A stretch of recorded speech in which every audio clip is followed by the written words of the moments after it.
Hello everyone. Today we are going to start the next lesson of your book, lesson number 4. आज हम कौन सा lesson start करेंगे बेटा? लेसन नंबर 4 जिसका नेम क्या है? Negative sentence. तो स्टार्ट करते हैं बेटा. देखो किसी भी मतलब कोई भी सेंटेंस हो, अगर आप मीनिंग के बेस पे देखो तो वो दो टाइप्स के होते हैं. एक तो पॉजिटिव मीन्स मतलब कुछ कहा जा रहा है कि कुछ हो रहा है, और निगेटिव मीन्स कि नहीं हो रहा है, मतलब काम हो ही नहीं रहा है. तो देखो, अ पॉजिटिव और affirmative sentence tell us that something happens और एग्जिट. ठीक है, पॉजिटिव मतलब आपको नाम से ही लग रहा है कि पॉजिटिव मतलब क्या होता है. पॉजिटिव या अफर्मेटिव दोनों एक ही है. पॉजिटिव मतलब होता है कि कोई भी काम हो रहा है, ठीक है, हो रहा है. और निगेटिव सेंटेंस मतलब क्या होता है कि कोई काम नहीं हो रहा है. देखो, negative sentence tell us that something does not happen और एग्जिट. मतलब निगेटिव मतलब ना, नहीं, ये सब अगर कहीं भी वर्ड आ गया बीच में तो उसका मतलब क्या होता है. जैसे not, no, never, none, nobody, nothing, neither, nor, मतलब ना वाले कहीं भी वर्ड आ गया तो वो क्या हो जाएगा, निगेटिव सेंटेंस में आ जाएगा. ठीक है, तो एग्जाम्पल देखते हैं. I am a musician.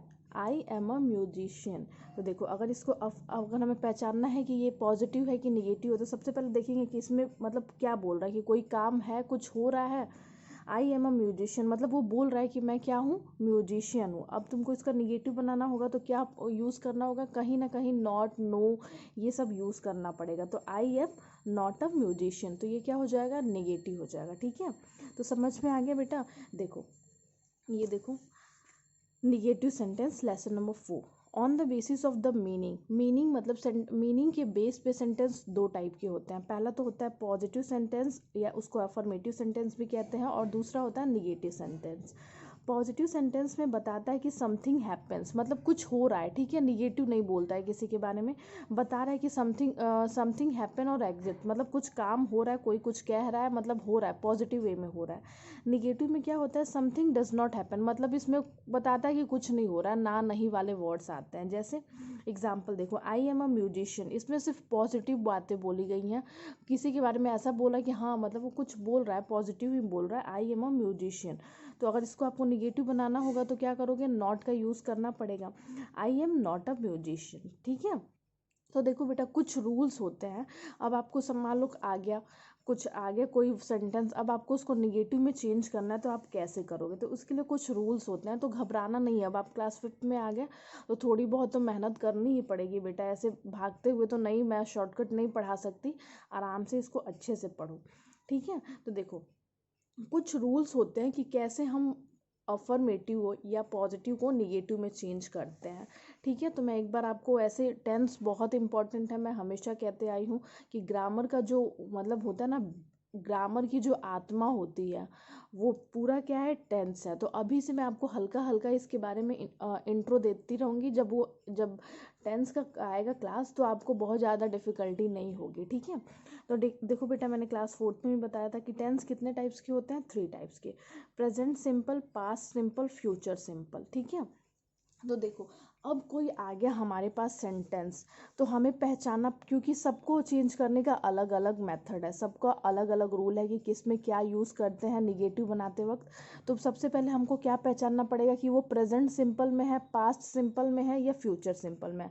और एक ईजी सी बात है कि अभी अब आपको फ्यूचर सिंपल वाला नहीं समझना है. ठीक है, ये वाला आप अभी आपके कोर्स में नहीं है. तो अब आपको क्या समझना है कि वो प्रेजेंट सिंपल में है या पास्ट सिंपल में है.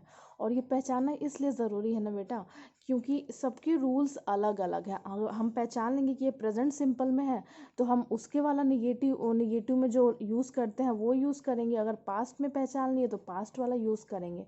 तो देखो, प्रेजेंट सिंपल, तो देखो पॉजिटिव में क्या होता है, सबसे पहले होता है सब्जेक्ट, फिर हेल्पिंग वर्ब प्लस वर्ब का फर्स्ट फॉर्म या फिफ्थ फॉर्म प्लस ऑब्जेक्ट. देखो बेटा, हेल्पिंग वर्ब, ये सब सेंटेंस की बनावट यही होती है. जो होता है ना कि उसका स्ट्रक्चर जो होता है वो यही होता है. किसी किसी में हेल्पिंग वर्ब होता है, किसी किसी में नहीं होता है. तो जिसमें नहीं होता है हम नहीं लगाएंगे, लेकिन अगर जिसमें मान लो अगर मैं बोल दूं कि इसमें नहीं होता है, इसमें हटा दो, और फिर इसमें होता है इसमें लगा दो तो आप कंफ्यूज हो जाओगे ना, इसलिए सब में लगा दो हेल्पिंग वर्ब, मतलब लिखने के लिए, लर्न करने के लिए कि आप सब में हेल्पिंग वर्ब रखो, और जिसमें नहीं होगा हम उसको छोड़ के आगे वाले बढ़ जाएंगे, ठीक है।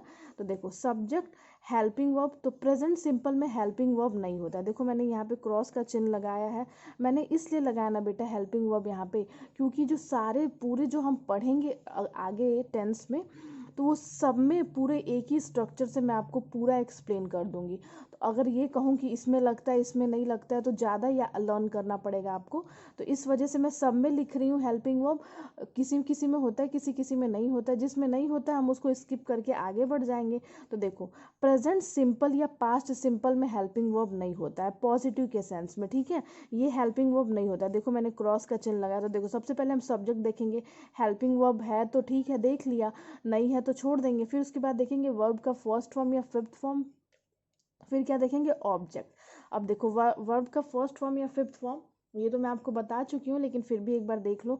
वर्ब का फर्स्ट फॉर्म मतलब होता है बेस फॉर्म, ठीक है, वर्ब जो क्रिया होती है उसका बेस फॉर्म, मतलब बेस फॉर्म आप ऐसे समझो ना कि उसका जन्म ही ऐसे हुआ है, आपको देख के लग जाएगा कि हाँ हाँ ये बेस फॉर्म है।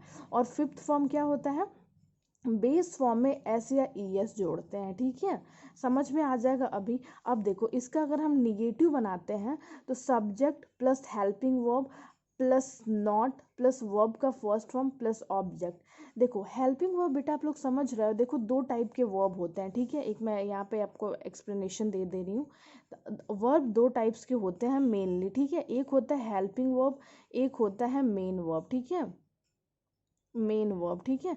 हेल्पिंग वर्ब मतलब होता है ना बेटा कि मदद करना, जैसे जो मेन वर्ब है उसकी जो पूरी डेफिनेशन जो वो कहना चाह रहा है उसके बारे में पूरा एक्सप्लेन करने में मदद करना, ठीक है, जैसे खाना पीना नाचना गाना, ये सब तो क्या हो गया मेन वर्ब हो गया, लेकिन उसको पूरा कंप्लीट करने के लिए जो आता है उसके आगे उसको हम क्या कहते हैं, हेल्पिंग वर्ब कहते हैं, ठीक है। तो देखो इसमें पॉजिटिव में तो नहीं होता है हेल्पिंग वर्ब, लेकिन अगर हम जब इसका निगेटिव बनाते हैं तो इसमें डू या डज हेल्पिंग वर्ब आ जाता है, उसके बाद हम नॉट का यूज़ करते हैं, फिर वर्ब का फर्स्ट फॉर्म फिर ऑब्जेक्ट। देखो हमेशा नॉट का जो यूज़ करते हैं ना वो हेल्पिंग वर्ब और मेन वर्ब, ये मेन वर्ब ही हुआ बेटा, मेन वर्ब होगा ये, मेन वर्ब के बीच में करता है। एक एग्जाम्पल तुम लोग देखो यहाँ पे, सबसे पहले सब्जेक्ट, तो सब्जेक्ट क्या हो जाएगा आई, ठीक है, सब्जेक्ट क्या हो जाएगा आई, ठीक है। अब इसमें हेल्पिंग वर्ब देखो क्या है, हेल्पिंग वर्ब क्या है बेटा, एम। अगर ये नहीं रहता तो इसका मीनिंग समझ में आता क्या, नहीं आता, तो ये क्या हो जाएंगे, हेल्पिंग वर्ब हो जाएंगे, ठीक है। अब हेल्पिंग वर्ब समझ में आ गया, हेल्पिंग वर्ब और मेन वर्ब के बीच में नॉट लगता है, ठीक है। तो देखो ये सम अभी आपको एग्जाम्पल से बहुत अच्छे से समझ में आ जाएगा।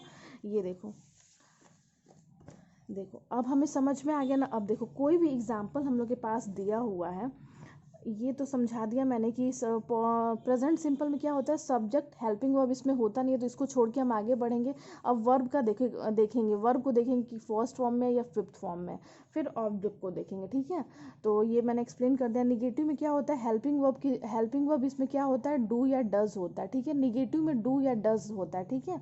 फिर उसके बाद नॉट का यूज़ करेंगे, वर्ब का फर्स्ट फॉर्म प्लस ऑब्जेक्ट। तो देखो अब इसमें दो चीज़ आ गई, डू या डज, डू या डज।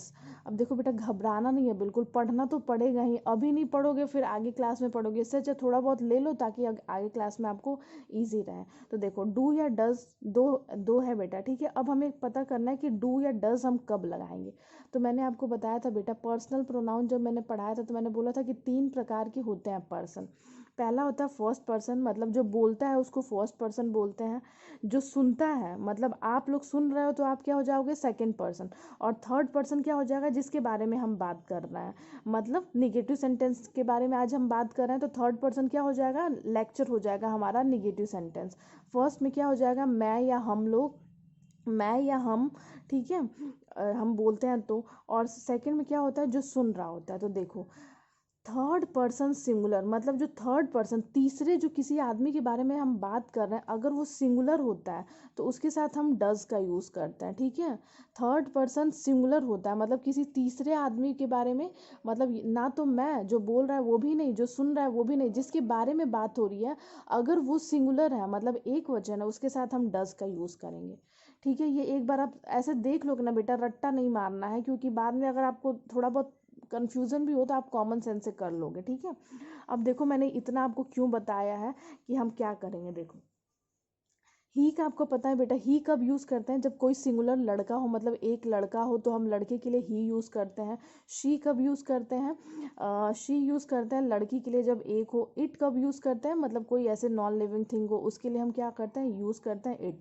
ऐसे ही राम श्याम ये सब क्या हो जाएगा, आप बोलेंगे Ram is a good boy, तो राम तो बताओ हम किसी राम के बारे में कह रहे हैं तो वो क्या हो जाएगा, थर्ड पर्सन हो जाएगा, तो उसमें हम क्या करेंगे, डज का यूज़ करेंगे। तो देखो शी स्पीक्स पोलाइटली, सबसे पहले हमने देख लिया सब्जेक्ट क्या है बेटा, शी। ठीक है, सब्जेक्ट क्या है, शी। फिर उसके बाद देखेंगे हम कि हेल्पिंग वर्ब है कि नहीं। हेल्पिंग वर्ब इसमें कुछ दिख रहा है, पहले देखो स्पीक मतलब बोलना क्या हो जाएगा, ये तो मेन वर्ब हो जाएगा। ठीक है, शी। इसके बाद हम क्या ढूंढेंगे, हेल्पिंग वर्ब ढूंढेंगे। हेल्पिंग वर्ब इसमें कुछ दिख नहीं रहा, उसके बाद हेल्पिंग वर्ब को स्किप कर देंगे। फिर देखेंगे वर्ब, देखेंगे वर्ब। देखो फर्स्ट स्पीक्स मतलब देखो एस लगा है ना, तो ये कौन